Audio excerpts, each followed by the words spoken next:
Hey everybody, Shane here, Shoebox Legends. Thanks for joining me for a quick pickups video and also a little bit of talk about the direction of my collection and my channel.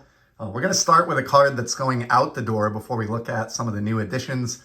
And I've talked about this quite a bit recently, but after almost 20 years of being back in the hobby, kind of full speed ahead, and getting into various different things over the years, I've just accumulated way too many cards here in my home office and hobby room.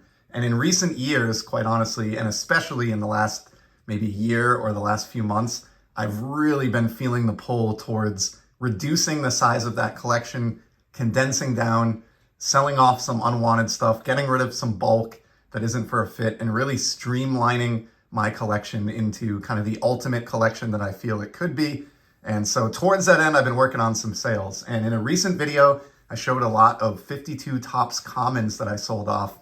That went really, really well. I've tucked that money aside in a separate account, but I'm gonna, really need to sell a lot more than that to get into a couple of these big cards that I'm eyeing. And to that end, I have a really nice one that is currently up at auction. Made the decision to part with this beautiful 1958 Topps Mickey Mantle. This is a PSA 2, but honestly, it's probably one of the best looking PSA 2s you're going to encounter. I think the reason it got a 2, there's like a little surface wrinkle or crease. You can't really even make it out, but right above his ear along the hat there. But and apologies for the focus issues, but just a beautiful card and one that survived many of the first easy rounds of kind of culling the collection and getting rid of some stuff. But I'm at the point now where it's going to involve making tough decisions if I want to build up to these cards. And while I love Mickey Mantle, and I love collecting Mickey Mantle, and I'm fortunate enough to have a few of his vintage playing era cards, this one here specifically is not a fit for my collection. It's a little bit off-center, although the centering is better than a lot of 58s, but it's still off-center. And more importantly for me, there's not really any particular reason why I own this other than I like Mickey Mantle. Whereas the other cards that I'm hanging on to have a lot more sentimental and practical value in my collection. So listed this bad boy at 99-cent opening bid, ran it for 10 days, and this card ends this Sunday on eBay, this Sunday evening. So if you're interested in this, feel free to make a bid. I think it's currently around the $200 mark, and I'm hoping it does even a little bit better than that. Just a case where it was an easy call in the sense of it's one single card that's easy to ship and mail that is probably going to net me a decent amount of return. So I wanted to get it on video at least once here on the channel. That'll probably be its only appearance here on Shoebox Legends, as it'll be headed out the door next Monday to whoever the winning bidder is. So on with the purge and condensation, but on the other side of the chart, the hobby chart, I have some incoming cards as well. And this is one that I just wanted to touch on quickly that we've seen in the background. But I did a recent video all about the 92 Topps Kids baseball release. And I talked about these Throwback Thursday cards that Topps issued in 2019. And in that video, I showed 4 of these 6 cards. And then since then, I did find this Cody Bellinger waiting in a stack of COM-C cards that had yet to be shown on the channel. So I've top-loaded this one up for now. I would like to send this off to PSA at some point. The other 4 that I showed are all in PSA slabs. But for now, just an ungraded Bellinger. But a really cool card and a really nice throwback to one of my favorite sets from the 90s that you don't hear talked about all that often. So that gives me 5 of 6. And the only one that I'm missing is the Vladimir Guerrero Jr., the Vladdy, which I think is a rookie year or rookie card, depending on your definition. So I'd like to try to track one of those down, maybe over the winter or prior to next season. But for today, we have the Bellinger. And then I have just a handful of other pickups that I want to get to here. We'll breeze through these pretty quickly. But these all have an absolute place in my collection. Unlike the 58 Mantle, while it's an awesome card, isn't really a strict fit. These are, I've got a couple of these Hartford Whalers buybacks. I've talked about these a couple of times. They're numbered to 5, and they are Pro Set buybacks. So from the 91 Pro Set release, I was able to pick up Mark Bergevin, not a very well-known Whaler, and Dean Evison, who was with the team for a long time, and I think has been a coach at the NHL level, or involved in a coaching capacity anyway, post-playing career. But 2 great buybacks there for my Whalers collection, numbered to 5. I did a whole episode on those recently. And then to go with those, I have the 1990 Dave Babbage. And I love that he's facing off against the arch rival Boston Bruins in this photo. So 3 nice buybacks there for the hockey collection. Now we're going to move back to baseball to close it out. And I have a couple odd ones here that I came in my latest COMC order. And we're going to start with this one, Trevor Bauer. Not a very popular personality, as most of you probably know, and certainly had a controversial end to his baseball career just 1 season or so after this card came out. I should say not his baseball career, but his Major League Baseball career. Last I heard, I think he is playing down in Mexico.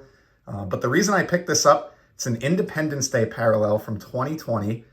It's a team color match for the Reds, and he was the Cy Young winner in 2020, and what will probably go down as one of the strangest Cy Young campaigns ever completed. It was basically the COVID year in 2020, so an extremely shortened season. I think Bauer made something like 11 starts, but he did finish with an ERA well below 2 and took home the Cy Young Award. So this was available on COMC for I think it was $3. And to get the Independence Day, numbered to 76 of the Cy Young Award winner from the season where he won the Cy Young Award was just too good to pass up, even despite his kind of checkered recent past. So Trevor Bauer, probably, I would say that's the only Trevor Bauer card in my entire collection. And then moving on from that, this is just a cheap one that I ran across, and the photograph blew me away. It's one of those Topps Retired Legends short prints that I've talked about from 2019. Look at this Lou Brock. How amazing is that? Leaping in front of the outfield wall in front of a Lou Brock Ty Cobb countdown sign. Just incredible. Obviously, this looks like a staged photograph, but I don't care. This is killer, and an example of what I'm talking about quite a bit on the channel this year, and that is, post-playing era cards of these greats having photographs that you just don't see if you stick to vintage only. And if you're going purely based on the photograph, not the design or the age of the card or anything, I'm talking about just the photo, can you think of a better Lou Brock card than this one? I think you'd be hard-pressed to. These were short prints in 2019 Topps, and despite that, picked this up for, I think, around the $2 or $3 mark on COMC. So I love these Retired Legends cards, and really honored to add this Lou Brock to that small collection of those that I have, which is a definite collecting focus of mine. That one is a home run for my PC. And then we're going to close out with some autographed cards and then a really awesome modern insert. So I showed this one not too long ago. So 1990 Topps Fred Lynn Turn Back the Clock that was bought back, autographed, stamped, and then reissued by Topps as a buyback in the Archive Signature Series release. And the reason I picked this one up, I'm a 1990 Topps junkie. Most of you know that. It's the first set that I got into as a 7-year-old in the spring and summer of 1990, ripping open the packs, and I've had a soft spot for it in my heart ever since. And so obviously you can complete a set very easily. You can buy a complete set for probably less money than it would cost you to ship it when it comes to 1990 Topps, but these autos provide a fun alternative and a little bit more challenging way to enjoy collecting that set. So the Lynn I have already shown off in the recent past here, but the reason I dragged it out, I have 2 others to show from the 1990 set in Archive Signatures autograph buyback format. So we've got Big Cat here, Andres Galarraga with the Montreal Expos. The auto is a little bit lost. This is a darker card. Some of the 90 Topps release doesn't lend itself too well to on-card autos. The photos are a little bit darker, but I think Galarraga did as good a job as you could hope here. Love the Expos, and it's a little hard to make out, but this is copy 1 of 18. And this was from the 2016 Archive Signature Series set. So one of the earlier releases. I think they've done this almost 10 years now. It's been a very successful product for Topps.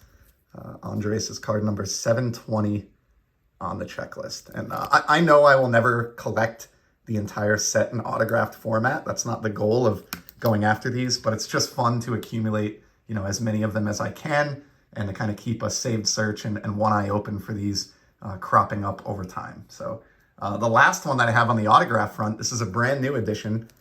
Picked this up from this year's Archive Signatures release. the Jimmy Key. And the autograph on this one is actually very bold and clear, a much lighter card, and as a result, a much higher quality signature or easily visible signature. But of course, the Blue Jays in the early 90s were just a powerhouse team. They'd win those back-to-back World Series just a couple years after this card was issued. And yeah, not a card that I would pay a huge amount of money for, but if it's a 1990 auto from this archive signature release and it's a card I don't already have autographed, it's hard for me to turn them down at the prices that I get them for. Like, I think this Jimmy Key was a $12 auction win. So there's two new ones and the Fred Lynn towards my 1990 Topps autographed collection. And then we're going to close out with a pair of cards that I learned about recently, courtesy of my buddy Brent Richards over at Brent Richards and Baseball Cards. This one I've already shown, but these are from the Finest Timelines insert set, which is in 2024 Topps Finest. And I love these cards. This is the Roger Maris that pays tribute to his 61st home run in the summer, or really the fall at that point, of 1961. Great card, and I love that they have the call or the quote right on the bottom of the card. It just is a really, really nice touch. So I picked this one up in the gold refractor, numbered to 50, and I have a couple of other hobby pals who own this one as well. But this 10-card insert set is a gold mine for just really nice images and really significant moments. And there's one card other than the Maris that I really, really wanted that stuck out to me, and was able to acquire that one in gold numbered to 50 as well. And it's the Lou Gehrig.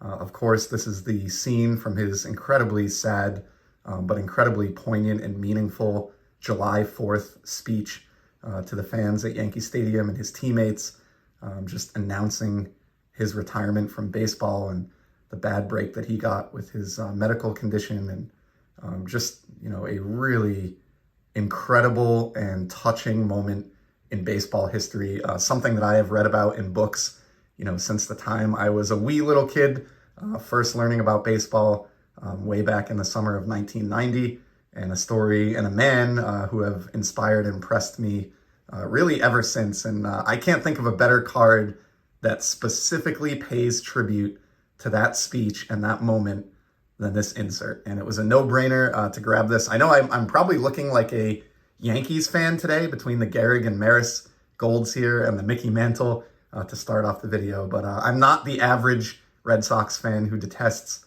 the Yankees. I admire their franchise. I certainly admire Lou Gehrig. I don't know how you couldn't.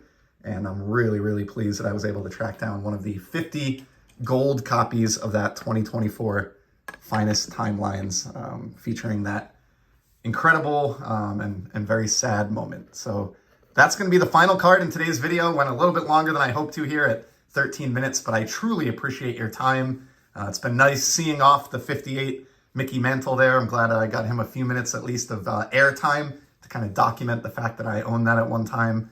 And yeah, that's going to be a wrap. So thanks for stopping by. I'll be back soon with some more content, as you know. And until then, just keep enjoying the hobby. Take care.